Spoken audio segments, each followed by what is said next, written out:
मेरे प्यारे परिवारजनों, नमस्कार। मन की बात में आपका एक बार फिर स्वागत है।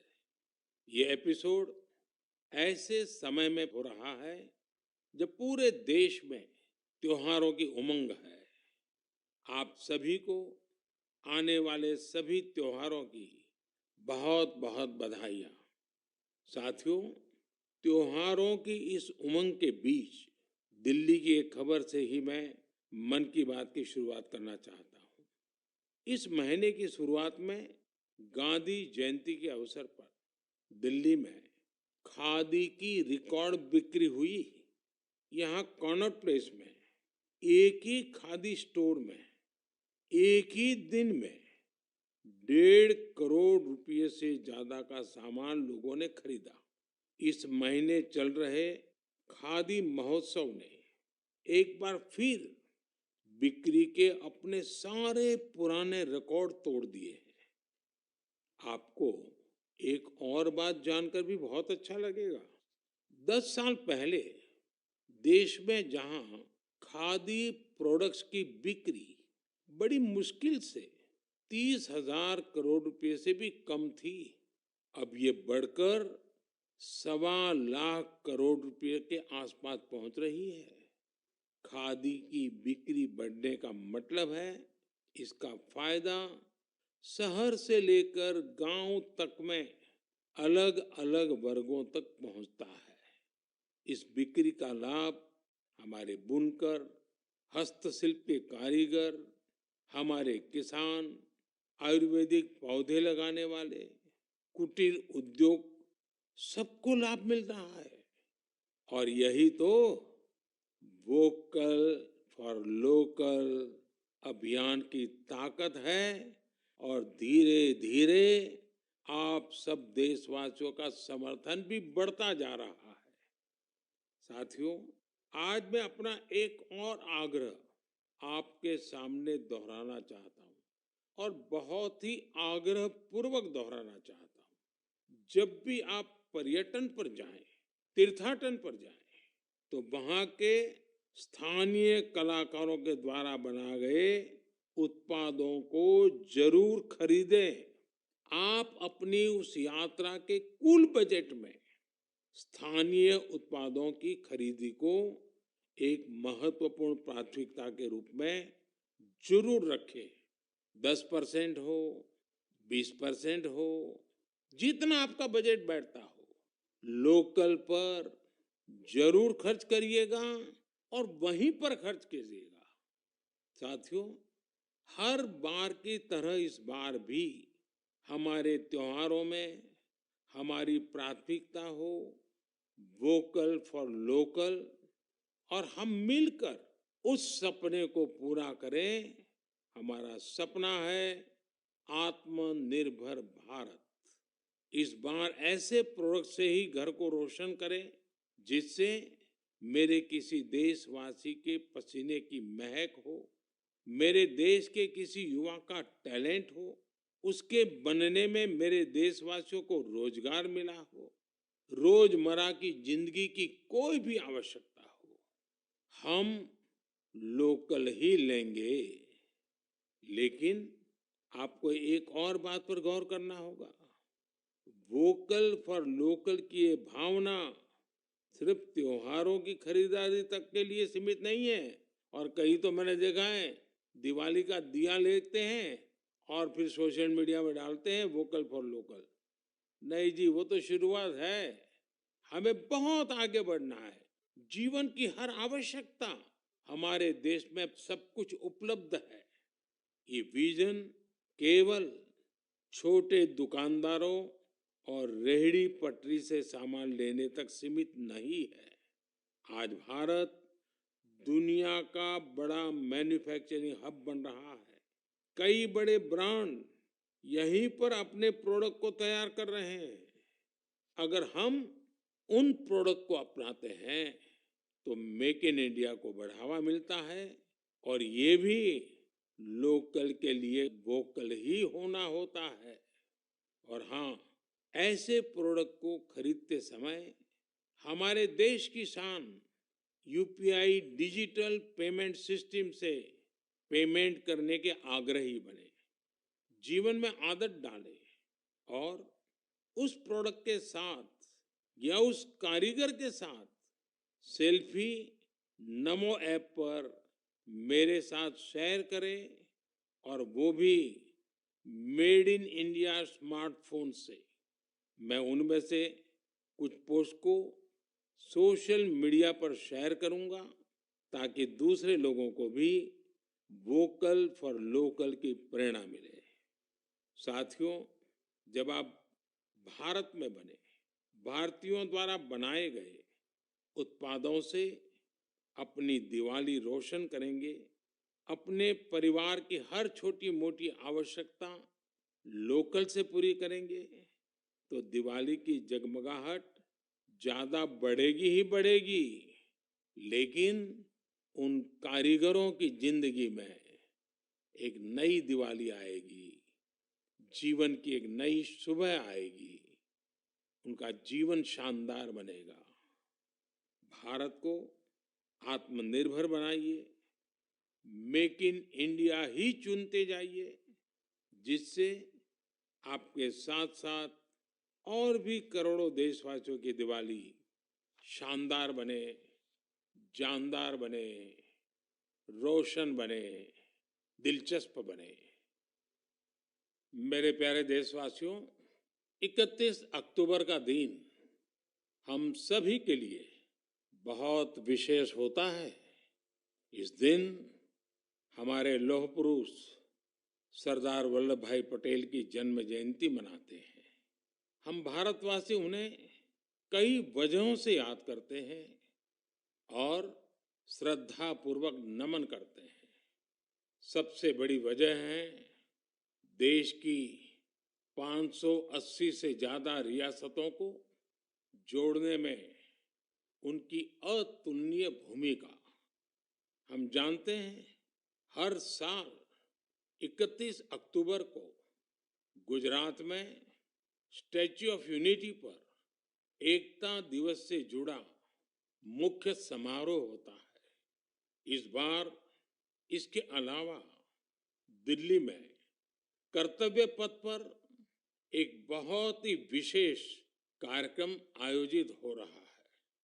आपको याद होगा, मैंने पिछले दिनों देश के हर गांव से, हर घर से मिट्टी संग्रह करने का आग्रह किया था। हर घर से मिट्टी संग्रह करने के बाद उसे कलश में रखा गया और फिर अमृत कलश यात्राएं निकाली गई। देश के कोने कोने से एकत्रित की गई ये माटी, ये हजारों अमृत कलश यात्राएं अब दिल्ली पहुंच रही है। यहां दिल्ली में उस मिट्टी को एक विशाल भारत कलश में डाला जाएगा और इसी पवित्र मिट्टी से दिल्ली में अमृत वाटिका का निर्माण होगा। यह देश की राजधानी के हृदय में अमृत महोत्सव की भव्य विरासत के रूप में मौजूद रहेगी। 31 अक्टूबर को ही देश भर में पिछले 2.5 साल से चल रहे आजादी के अमृत महोत्सव का समापन होगा। आप सभी ने मिलकर इसे दुनिया में सबसे लंबे समय तक चलने वाले महोत्सव में से एक बना दिया।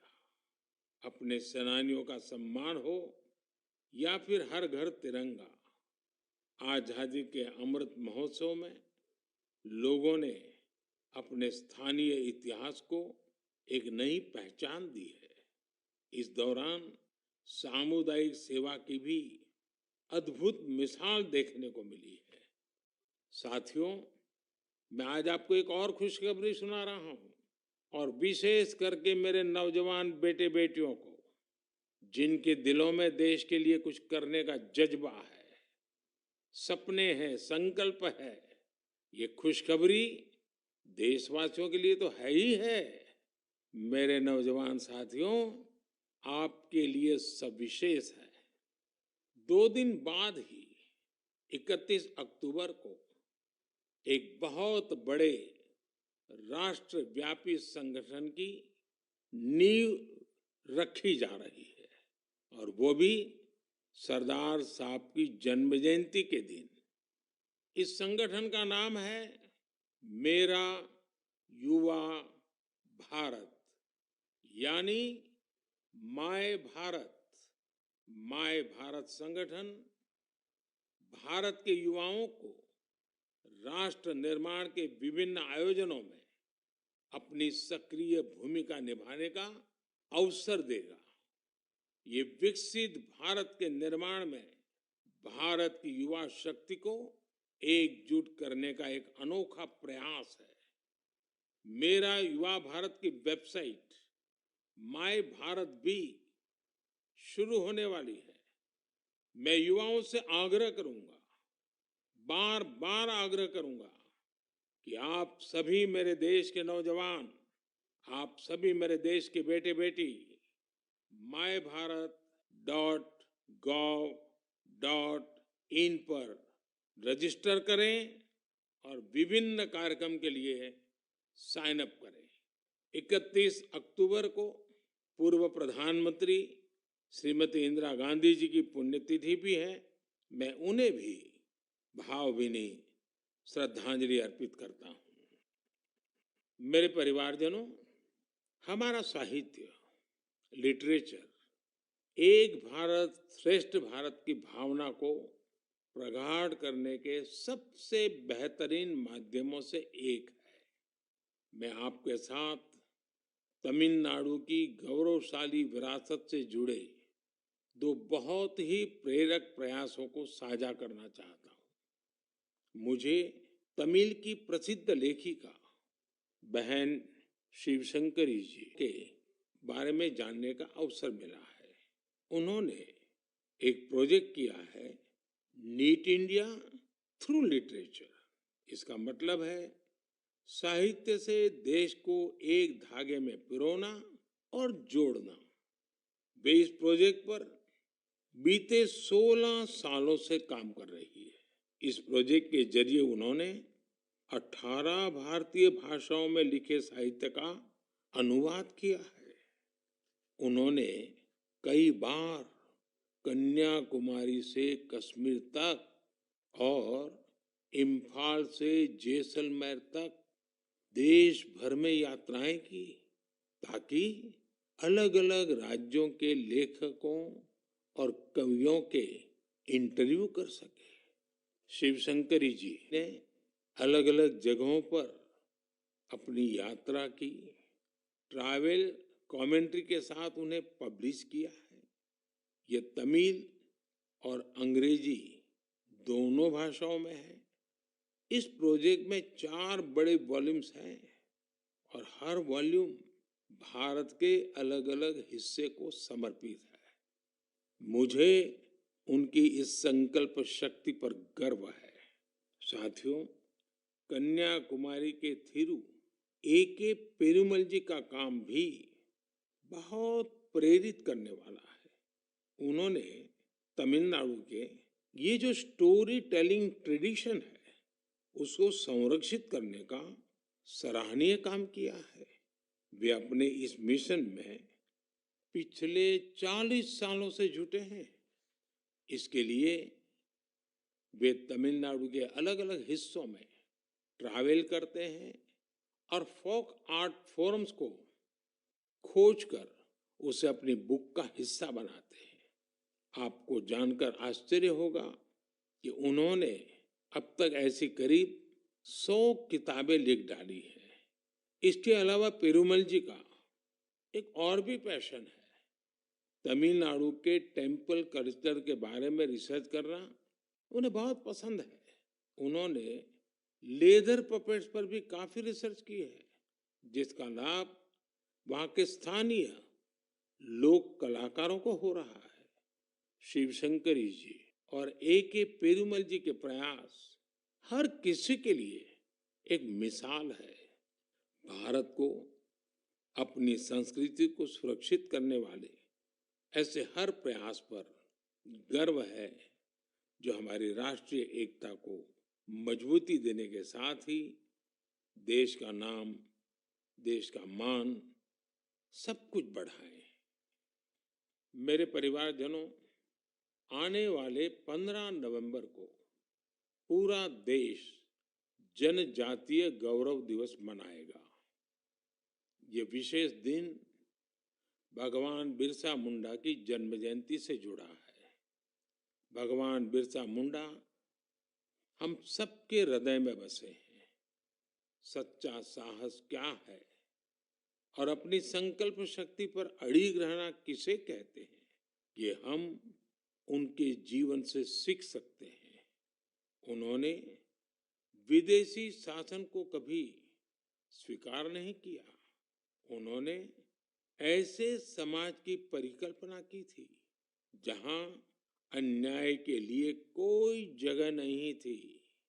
वे चाहते थे कि हर व्यक्ति को सम्मान और समानता का जीवन मिले। भगवान बिरसा मुंडा ने प्रकृति के साथ सद्भाव से रहना, इस पर भी हमेशा जोर दिया। आज भी हम देख सकते हैं कि हमारे आदिवासी भाई बहन प्रकृति की देखभाल और उसके संरक्षण के लिए हर तरह से समर्पित है। हम सबके लिए हमारे आदिवासी भाई बहन का ये काम बहुत बड़ी प्रेरणा है।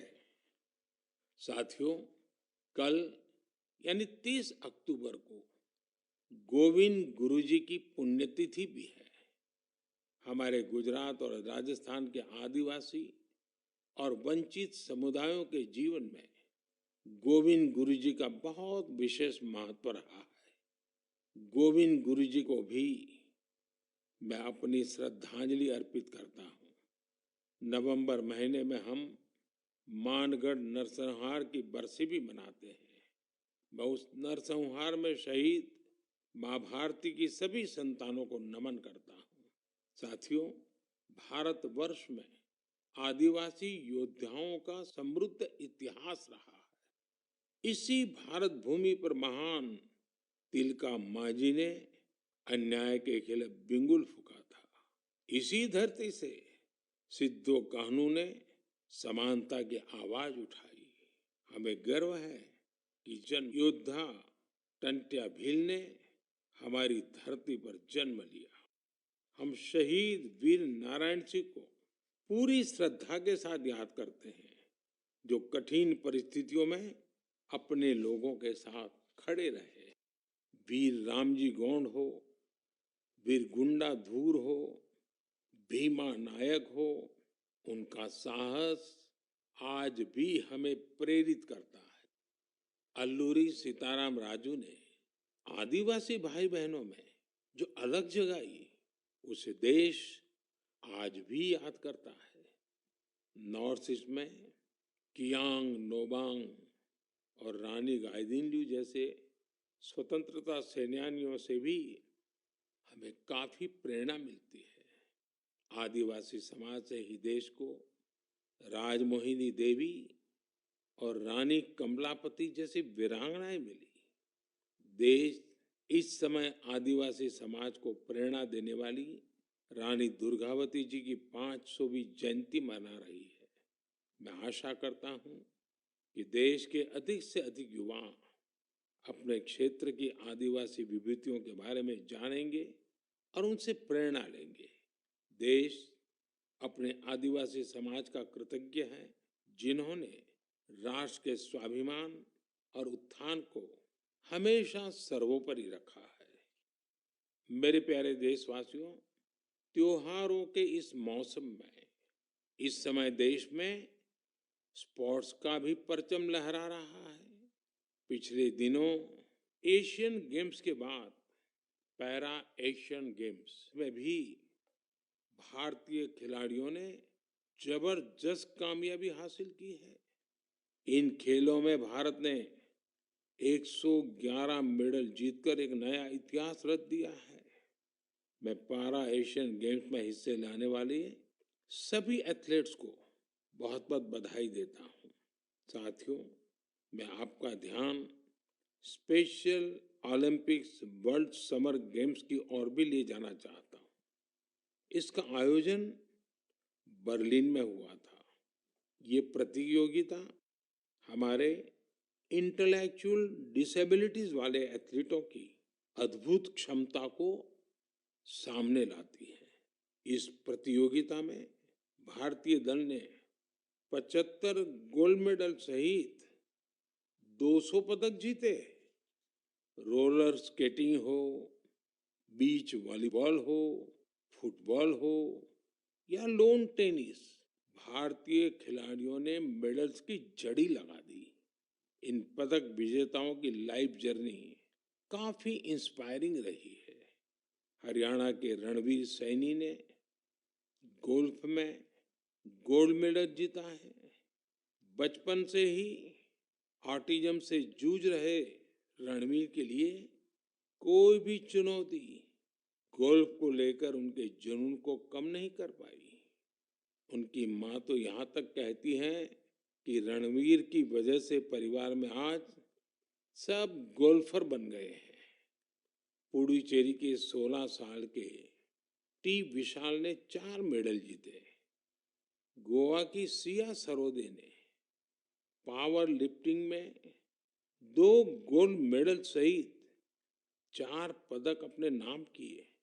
9 साल की उम्र में अपनी मां को खोने के बाद भी उन्होंने खुद को निराश नहीं होने दिया।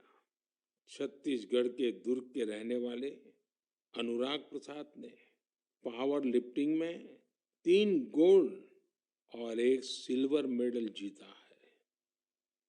ऐसी ही प्रेरक गाथा झारखंड के इंदु प्रकाश की है, जिन्होंने साइकिलिंग में 2 मेडल जीते हैं। बहुत ही साधारण परिवार से आने के बावजूद इंदु ने गरीबी को कभी अपनी सफलता के सामने दीवार नहीं बनने दिया। मुझे विश्वास है कि इन खेलों में भारतीय खिलाड़ियों की सफलता इंटेलेक्चुअल डिसेबिलिटीज का मुकाबला कर रहे अन्य बच्चों और परिवारों को भी प्रेरित करेगी। मेरी आप सबसे भी प्रार्थना है, आपके गांव में, आपके गांव के अगल बगल में ऐसे बच्चे जिन्होंने इस खेलकूद में हिस्सा लिया है या विजयी हुए हैं, आप सपरिवार उनके साथ जाइए, उनको बधाई दीजिए और कुछ पल उन बच्चों के साथ बिताइए। आपको एक नया ही अनुभव होगा। परमात्मा ने उनके अंदर ऐसी एक शक्ति भरी है, आपको भी उसके दर्शन का मौका मिलेगा। जरूर जाइएगा। मेरे परिवारजनों, आप सभी ने गुजरात के तीर्थ क्षेत्र अंबाजी मंदिर के बारे में तो अवश्य ही सुना होगा।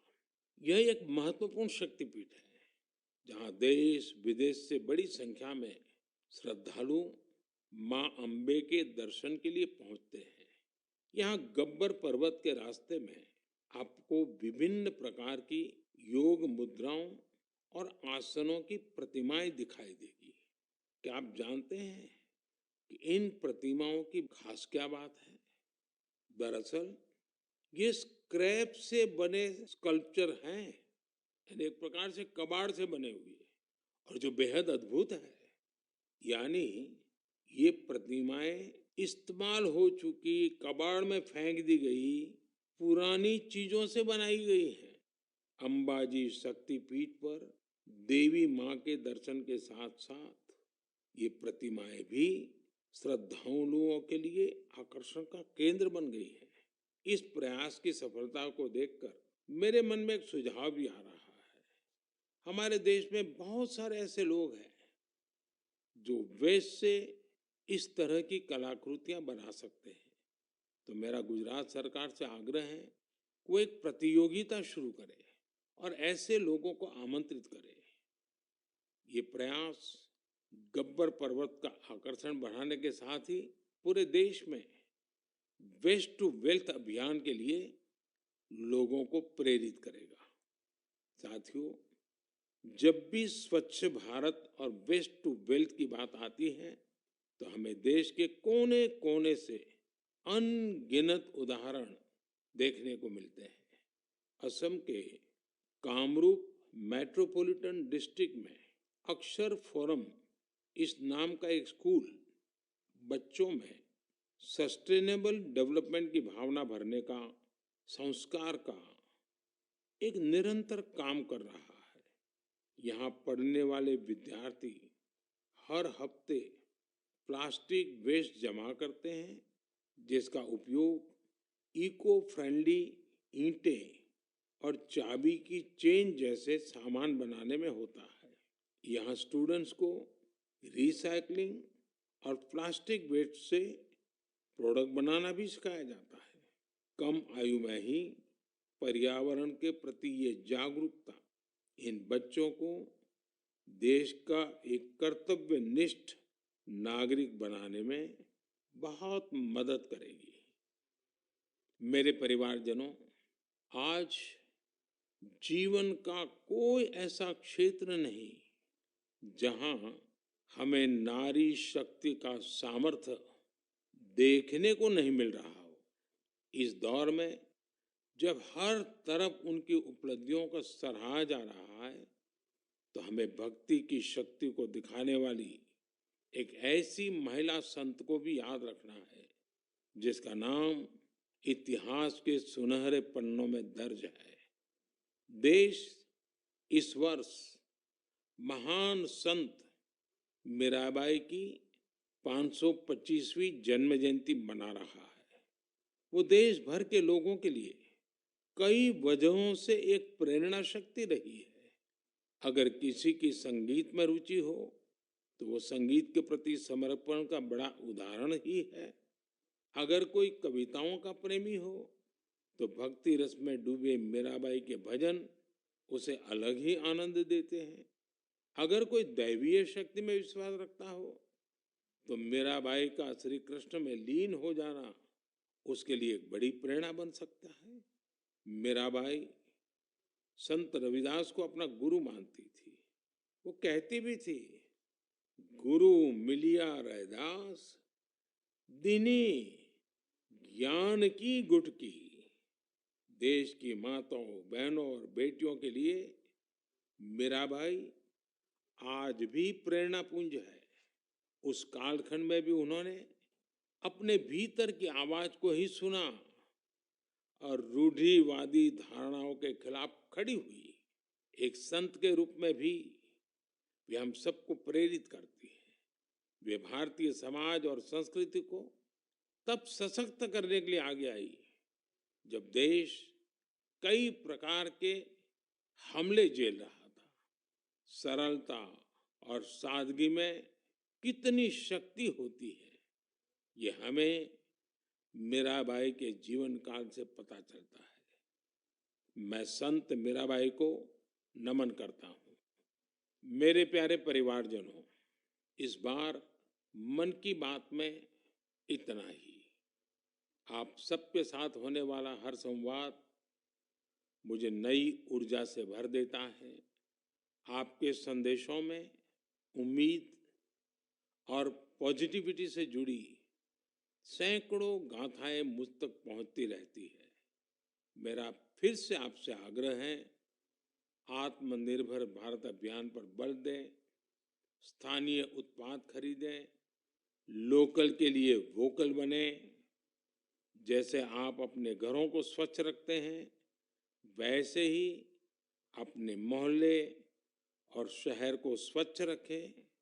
और आपको पता है, 31 अक्टूबर सरदार साहब की जयंती देश एकता के दिवस के रूप में मनाती है। देश के अनेक स्थानों पर रन फॉर यूनिटी के कार्यक्रम होते हैं। आप भी 31 अक्टूबर को रन फॉर यूनिटी के कार्यक्रम को आयोजित करें। बहुत बड़ी मात्रा में आप भी जुड़े, एकता के संकल्प को मजबूत करें। एक बार फिर मैं आने वाले त्योहारों के लिए अनेक अनेक शुभकामनाएं देता हूं। आप सभी परिवार समेत खुशियां मनाएं, स्वस्थ रहें, आनंद में रहें, यही मेरी कामना है। और हाँ, दिवाली के समय कहीं ऐसी गलती न हो जाए कि कहीं आग की कोई घटनाएं हो जाए, किसी के जीवन को खतरा हो जाए तो आप जरूर संभालिए, खुद को भी संभालिए और पूरे क्षेत्र को भी संभालिए। बहुत बहुत शुभकामनाएं, बहुत बहुत धन्यवाद।